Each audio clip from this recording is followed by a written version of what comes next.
नमस्कार, good morning. Morning prime में अब वक्त हो चला है मध्य प्रदेश की खबरों को देखने का, चूंकि 8 बजने वाले हैं। और गुड मॉर्निंग मध्य प्रदेश में हम मध्य प्रदेश की आज की दिन भर की तमाम अहम घटनाक्रम और अभी तक का जो अपडेट है वो इस बुलेटिन में आपके सामने रखेंगे कि आज क्या कुछ खास रहने वाला है। लेकिन शुरुआत हेडलाइंस के साथ करते हैं। आज विंध्य दौरे पर रहेंगे जेपी नड्डा। रीवा में रोड शो और 4 जनसभाओं को करेंगे संबोधित। संगठनात्मक बैठक भी लेंगे बीजेपी अध्यक्ष। आज 10 विधानसभाओं में सीएम शिवराज की चुनावी सभा। खरगापुर, बीजावर, पथरिया, हटा में करेंगे प्रचार। उधर पीसीसी चीफ कमलनाथ मंदसौर और नीमच में करेंगे कैंपेन। मालवा निमाड़ के चुनावी रण में उतरेंगे कांग्रेस के दिग्गज। 5 और 8 नवंबर को इंदौर में प्रियंका गांधी की सभा। 7 नवंबर को मल्लिकार्जुन खड़गे उज्जैन में सभा को करेंगे संबोधित। भोपाल में पीपुल्स ग्रुप पर ईडी का शिकंजा। 230 करोड़ रुपए की प्रॉपर्टी अटैच। मनी लॉन्ड्रिंग मामले में की गई कार्रवाई। मुंबई के वानखेड़े स्टेडियम में भारत ने दर्ज की शानदार जीत। टीम इंडिया ने श्रीलंका को 302 रन के बड़े अंतर से हराया। आज लखनऊ में अफगानिस्तान और नीदरलैंड्स के बीच मुकाबला।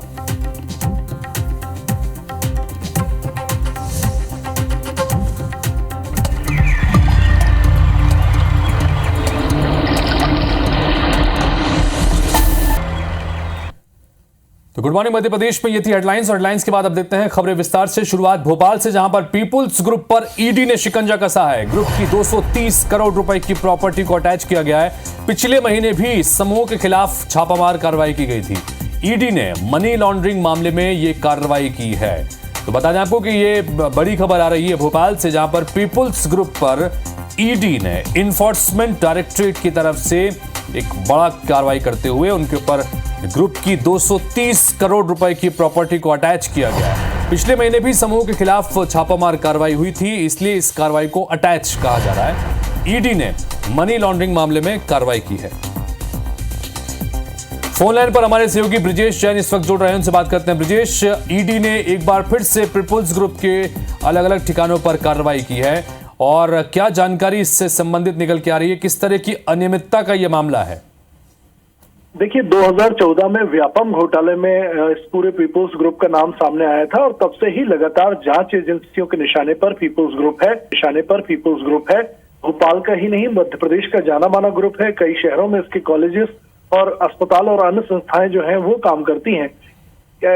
ईडी ने लगातार छापेमार कार्रवाई की है। पिछले महीने भी छापेमार कार्रवाई की गई थी और उस वक्त पता चला था कि बड़े स्तर पर पीपुल्स के पूरे समूह ने, कई कंपनियों ने जो है वो फर्जीवाड़ा किया है, फर्जी कमाई की है, अवैध कमाई की है, टैक्स नहीं भरा है और मनी लॉन्ड्रिंग के केस भी इस पर लगाए गए थे।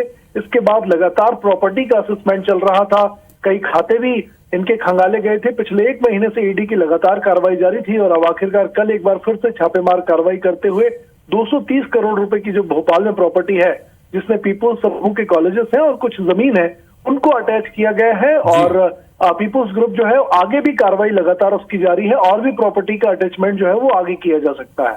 जी ब्रजेश, बहुत शुक्रिया इस तमाम जानकारी के लिए आपका। तो ब्रजेश ने बताया कि 2014 का ये मामला है, मनी लॉन्ड्रिंग से जुड़ा हुआ ये केस है और लगातार एक के बाद एक कार्रवाई चल रही है। एक और ये नई कार्रवाई जिसमें 230 करोड़ रुपए की प्रॉपर्टी को अटैच किया गया है और जैसा हमारे सहयोगी ने बताया कि आगे भी ईडी इस तरह की कार्रवाई जारी रखेगी। कुछ और भी खुलासे हो सकते हैं।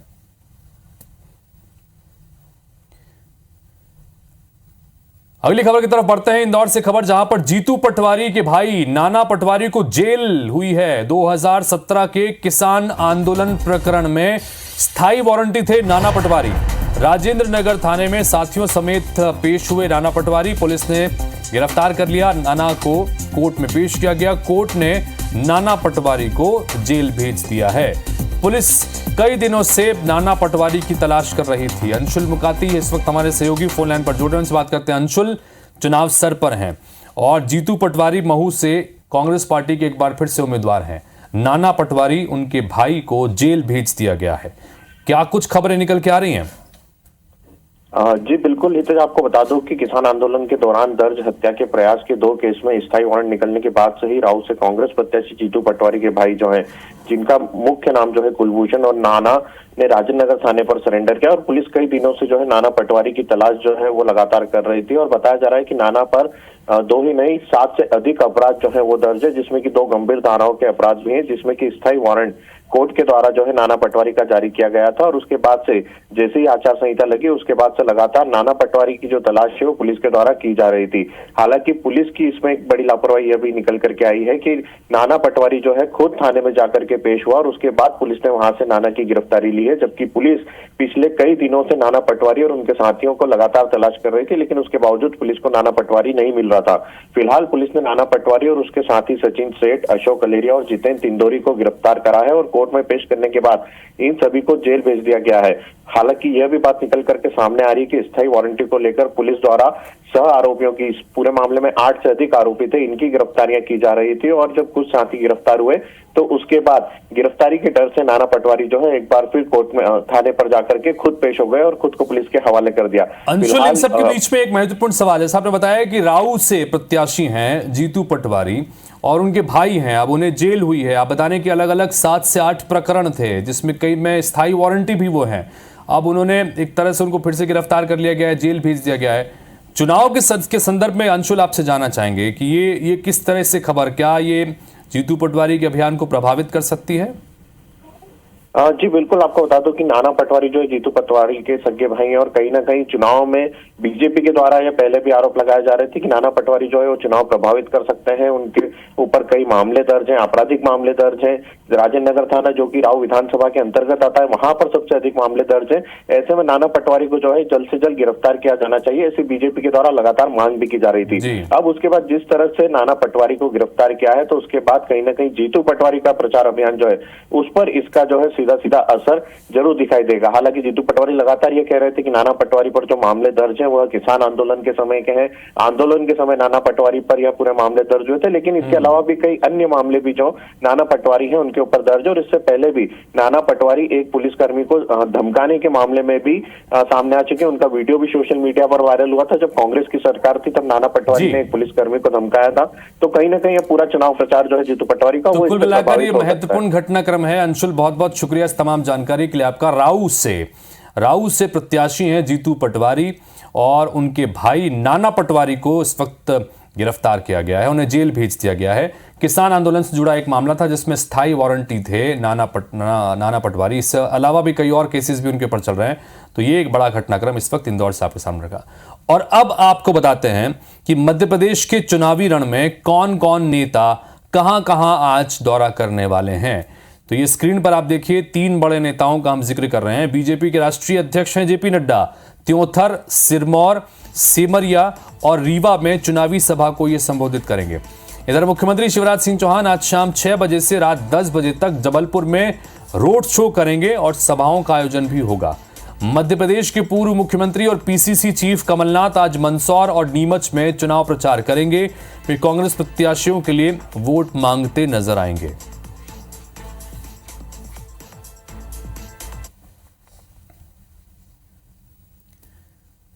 तो दूसरी तरफ आज से मध्य प्रदेश में कांग्रेस के राष्ट्रीय स्तर के नेताओं को आज मैदान में उतारा जाएगा और पार्टी प्रदेश में महाजनसंपर्क अभियान शुरू करने जा रही है। अगले 15 दिन तक यह अभियान चलेगा। इस दौरान राहुल गांधी, प्रियंका गांधी, मल्लिकार्जुन खड़गे प्रदेश में करीब 22 रैलियां करने वाले हैं।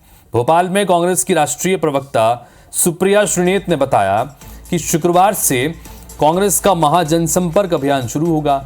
15 दिनों में मल्लिकार्जुन खड़गे, प्रियंका गांधी और राहुल गांधी एमपी में ताकत झोंकेंगे। मल्लिकार्जुन खड़गे कटंगी, शाहपुरा में सभा करेंगे। 15 नवंबर को खड़गे बैतूल के अमला, 7 नवंबर को उज्जैन और ग्वालियर में रहेंगे।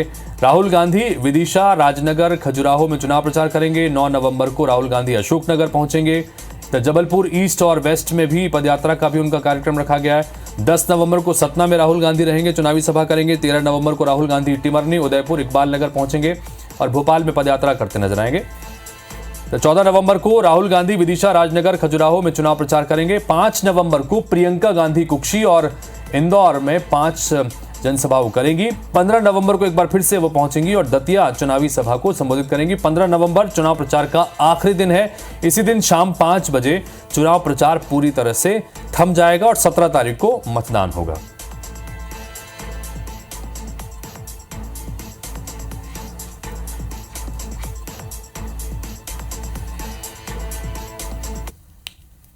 ताबड़तोड़ जनसंपर्क अभियान होने वाला है और हमारे सर्वोच्च नेताओं से लेकर जो सदा वंदनीय कार्यकर्ता हैं, उनकी कोशिश यह है कि 230 विधानसभाओं को हम टच करें और तमाम ऐसे कार्यक्रम अगले 15 दिनों में हैं जो इस महा जनसंपर्क अभियान का एक पार्ट है। फिर मध्य प्रदेश विधानसभा चुनाव के लिए जो कि 17 तारीख को वोटिंग होनी है, कल नाम वापसी का आखिरी दिन था।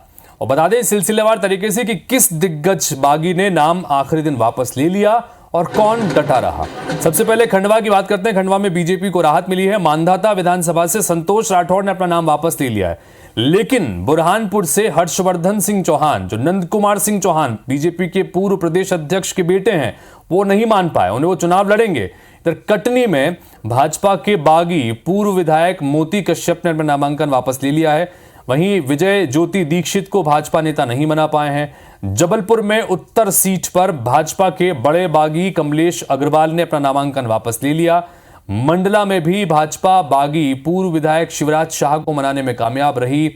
इधर ग्वालियर में 8 प्रत्याशियों ने अपना नाम वापस ले लिया। महू में कांग्रेस को झटका लगा है। आज से पूर्व विधायक रहे अंतर सिंह दरबार ने पार्टी से इस्तीफा दे दिया और निर्दलीय चुनाव लड़ने का ऐलान कर दिया है।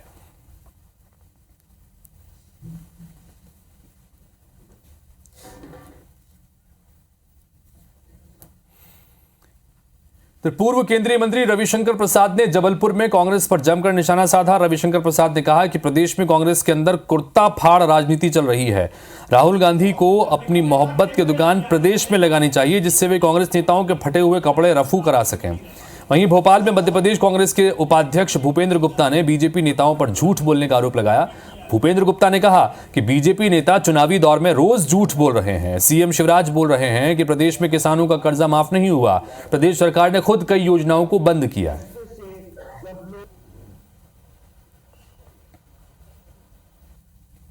विधायकों से बात करें। शिवराज जी पर विश्वास नहीं रहा क्या पार्टी? इस पर कोई विश्वास नहीं है। वो हमारे वरिष्ठ नेता, अच्छा काम किया है।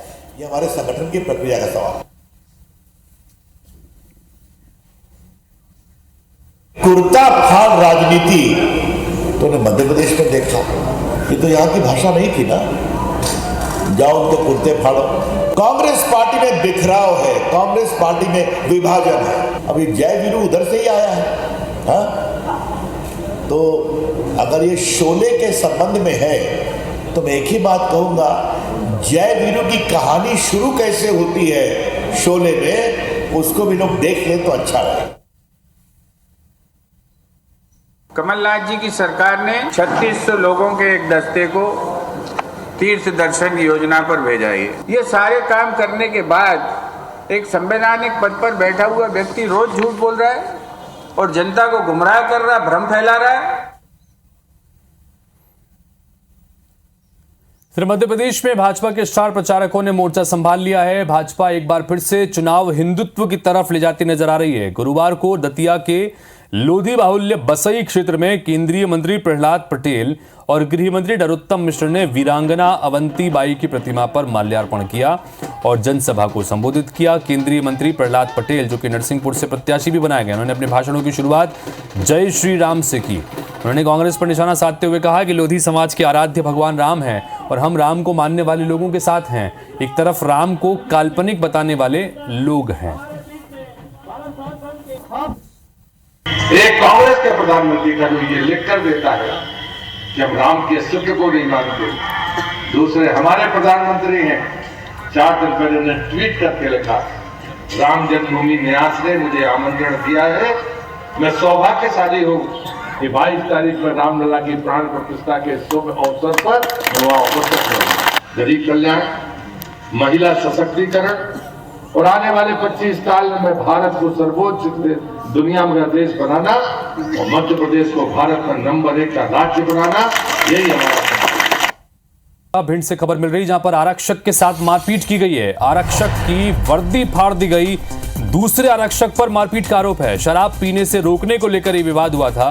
दोनों आरक्षक स्ट्रांग रूम में ड्यूटी पर तैनात थे। देहात थाना क्षेत्र का ये मामला बताया जा रहा है, जहां पर स्ट्रांग रूम में ड्यूटी पर लगाए गए दो आरक्षक आपस में उलझ पड़े और मारपीट एक आरक्षक ने दूसरे आरक्षक की कर दी। आरक्षक की वर्दी भी फाड़ दी गई। दूसरे आरक्षक पर मारपीट का आरोप है। शराब पीने से रोका और ये रोकने की बात नागवार गुजरी तो एक आरक्षक ने दूसरे के साथ में मारपीट कर दी और उसकी वर्दी भी फाड़ दी गई। तो भिंड से ये खबर जहां पर स्ट्रांग रूम के बाहर ड्यूटी पर लगाए गए थे दो आरक्षक। दोनों आरक्षक ड्यूटी पर थे, लेकिन इसी बीच शराब पीने की बात हुई। एक ने शराब पीने से रोका तो दूसरा नाराज हो गया और उसने मारपीट कर दी और न सिर्फ मारपीट की बल्कि आरक्षक की वर्दी भी फाड़ दी। दोनों आरक्षक स्ट्रांग रूम में ड्यूटी पर तैनात किए गए थे। देहात थाना क्षेत्र का यह मामला है भिंड के। दिलीप सोनी हमारे सहयोगी जुड़ रहे हैं, उनसे बात करते हैं। दिलीप, दो आरक्षक स्ट्रांग रूम के बाहर ड्यूटी पर थे तैनात। इन सब के बीच विवाद हुआ, मारपीट हो गई, कपड़े तक फाड़ दिए गए। क्या जानकारी आ रही, क्या कोई कार्रवाई हुई है?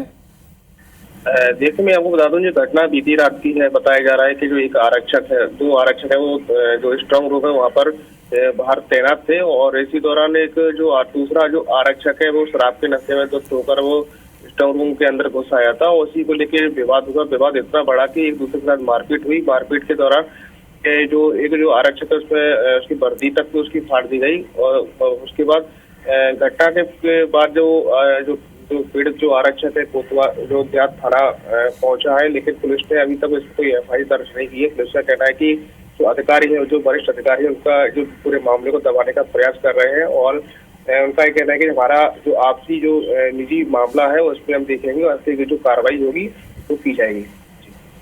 जी दिलीप, बहुत शुक्रिया इस तमाम जानकारी के लिए आपका।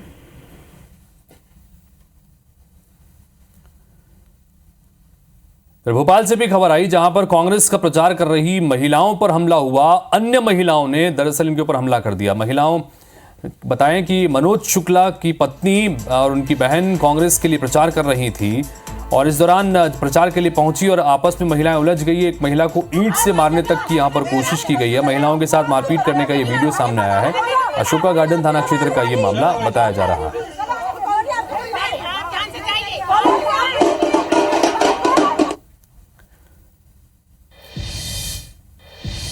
और इस बीच बालाघाट से खबर आ रही है जहां पर नक्सलियों ने ग्रामीण की हत्या कर दी है। पुलिस मुखबिरी के शक में ग्रामीण को गोली मार दी गई है। लांजी थाना क्षेत्र के भक्कू टोला गांव की यह घटना बताई जा रही है। हितेन चौहान हमारे सहयोगी इस वक्त फोन लाइन पर जुड़ने से बात करते हैं। हितेन, नक्सलियों ने ग्रामीण की हत्या कर दी है, मुखबिरी का आरोप लगाते हुए हत्या की गई है। क्या कुछ अपडेट इस मामले में? जी देखिए, चुनाव के ठीक 15 दिन पहले जो है नक्सलियों के द्वारा बालाघाट के लांजी थाना क्षेत्र के जो भक्कू टोला है यहाँ पे बड़ी घटना को अंजाम दिया गया है। जानकारी ये प्राप्त हो रही कि देर रात की घटना है जब शंकर लाल पंद्रे जो ग्रामीण था अपने घर में सो रहा था। उस दौरान नक्सलियों के द्वारा उसे घर से बाहर निकालकर भक्कू टोला के पास में जो एक प्राथमिक शाला है वहाँ पे लाके उसको गोली मारकर उसकी हत्या कर दी है और साथ में नक्सलियों के द्वारा वहाँ पे पोस्टर भी छोड़े गए हैं जिसमें मुखबिरे को सावधान और सतर्क रहने की सलाह दी गई है। जी ठीक है तेन, बहुत बहुत शुक्रिया इस तमाम जानकारी के लिए आपका। तो ये नक्सली ने मुखबिरी का शक में एक ग्रामीण की हत्या कर दी है। और अब डेंगू का अपडेट आपको दे दें क्योंकि डेंगू के लगातार आंकड़े बढ़ते जा रहे हैं। इंदौर के देपालपुर में डेंगू से दूसरी मौत की खबर आ रही है। निजी अस्पताल में इलाज के दौरान यह मौत हुई है। इससे पहले चंद्र के 18 साल के युवक की डेंगू से मौत हुई थी।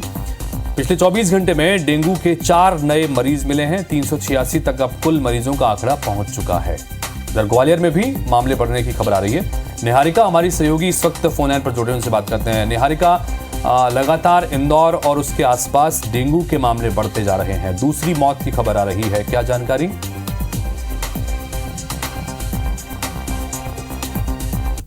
बढ़ते हुए नजर आ रहे हैं। दरअसल डेंगू के जो सबसे ज्यादा मरीज निकल कर सामने आया है वो देपालपुर से ही आया है। और उसके बाद अब एक बड़ी खबर वहां से सामने आई है कि देपालपुर में डेंगू से दूसरी मौत हुई है। इससे पहले भी देपालपुर में मौत हुई थी, चांदपुर में मौत हुई थी और वहां पर 18 वर्षीय युवक की जो थी डेंगू से मौत हुई थी। इस बार फिर से एक युवक की जो है भगवान दास नामक, उसकी निजी अस्पताल में इलाज के दौरान मौत हुई थी। दरअसल वेडनेसडे यानी कि बुधवार को उसकी हालत ज्यादा नाजुक बताई जा रही थी, जिसके बाद उसको इंदौर रेफर किया गया था। इंदौर के एक निजी अस्पताल में उसका इलाज चल रहा था, जिस वक्त इलाज के दौरान उसकी मौत हो गई। आपको बताना चाहूंगी कि वो हार्ट और लिवर का भी मरीज था भगवान दास, जिसके चलते उसकी हालत कुछ ज्यादा बिगड़ती हुई नजर आई और जब बुखार उतर नहीं रहा था तो डॉक्टर ने इंदौर रेफर किया। वहीं इंदौर में इलाज के दौरान उसने अपनी जान से हाथ गंवा दिया। वहीं देखिए तो मरीजों की जो संख्या है उसमें भी लगातार बढ़ोतरी हो रही है और 386 टोटल मरीज इंदौर के डेंगू के सामने आ चुके हैं। जी निहारिका, बहुत शुक्रिया इस तमाम जानकारी के लिए आपका।